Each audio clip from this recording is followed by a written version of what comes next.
Simple ఇంట్రెస్ట్లోని principal ఇచ్చి ఆ principal 3 times ఎప్పుడు అవుతుంది అని అడుగుతాడు.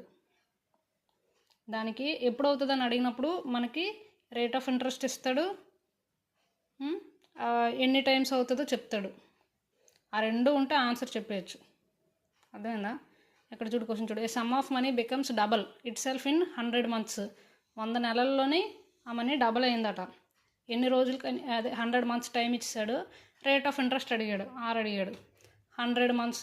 ఇక్కడ ఏంటంటే డబల్ అవుతుంది అన్నాడు కదా. డబల్ అంటే ఎన్ని టైమ్స్? 2 టైమ్స్ కదా. ఫార్ములా ఏంటి తెలుసా? T × R = n-1. n అంటే ఎంత? 2 టైమ్స్ కాబట్టి 2 - 1 1 1 × 100 100. అందుకే ఇక్కడ T × R = 100. అప్పుడు T మనకు తెలుసు 100 months, కానీ ఎన్ని ఇయర్స్ అని తెలియదు కదా. బై 12 వేసుకుంటే ఎన్ని ఇయర్స్ వచ్చేది. ఇప్పుడు 36 months అనుకో, 36/12 36 months అంటే 3 years. 24 months అనుకో 2 years. అలాగా 100 months అనుకో 100/12 ఎన్ని ఇయర్స్ వచ్చింది ఇంటూ 6. అది rate of interest equal to 100 n-1 × 100 కదా, డబల్ అన్నాడు కాబట్టి ఏటవుద్ది? R = 100 100 క్యాన్సిల్ అయిపోతే 12. అర్థమైందా? ఈ సమ్స్ చేసినప్పుడు మొత్తం 3 వేరియబుల్స్ ఉంటాయి. టైము, రేట్ ఆఫ్ ఇంట్రెస్ట్, ఎన్ని టైమ్స్ అవుతుందో చెప్తాడు. ఈ మూడిట్లో ఏ రెండు ఇచ్చినా థర్డ్ది ఈజీగా ఫైండ్ అవుట్ చేయొచ్చు. ఇంకో సమ్ చేద్దాం ఇలాగే. In how much time some of money becomes 5 times at 16% simple interest అన్నాడు. సింపుల్ ఇంట్రెస్ట్కి అయితేనే ఇలాగ, మళ్ళీ కాంపౌండ్ ఇంట్రెస్ట్కి వేరేగా ఇంకోటి ఉంటుంది. ఇక్కడ ఏంటంటే మనకి ఏంటి తెలుసు? T × R = n-1 × 100. ఇక్కడ T క్వశ్చనే T కదా, ఇంటూ R అంతా 16%. n అంత? n ఏమన్నాడు? 5 times అవ్వాలన్నాడు కదా.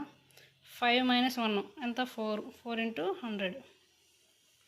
So T = 4 1s 4 4s 4 25s 25 ఇయర్స్లోని ఏమవుతుంది? ఆ ప్రిన్సిపల్ అనేది 5 times అవుతుందంట. ఇప్పుడు అలాగే కాంపౌండ్ ఇంట్రెస్ట్లో కూడా సిమిలర్ సమ్ ఎలా ఉంటుందంటే, ఇక్కడ అమౌంట్ ఇక్కడ ఇచ్చేస్తాడు, ఒక ఈక్వేషన్ ఇస్తాడు, ఇంకో ఈక్వేషన్ ఫైండ్ అవుట్ చేయాలి.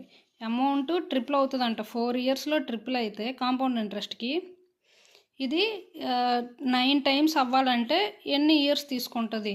ఫస్ట్ ఇస్తాడు ట్రిపుల్ డబుల్ 4 times ఎన్ని ఇయర్స్ అని చెప్పి. ఇప్పుడు ట్రిపుల్ అన్నాడు. ట్రిపుల్ అంటే 3/1 ఎన్ని ఇయర్స్లో? 4 yearsలోని.